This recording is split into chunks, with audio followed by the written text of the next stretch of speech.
Hey guys, this is VS here.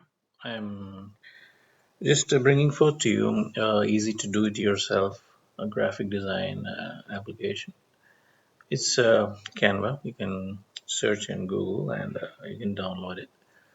A very user friendly app, and it has a lot of templates wherein you can design from flyers to your social media, YouTube intros to videos, and a lot of stuff that you can bring in to the table with your creativity, and they have awesome templates so that it helps you out in building up from scratch, and you can tweak a lot of stuff. You can change your fonts, change your colors, change your themes.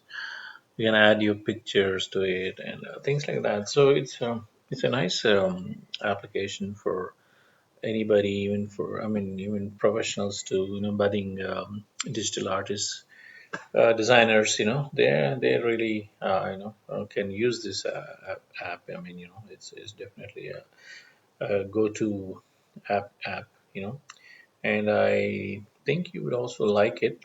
I mean, I think it'll help you in taking your step forward as a designer and to bring out professional outputs in your creativity.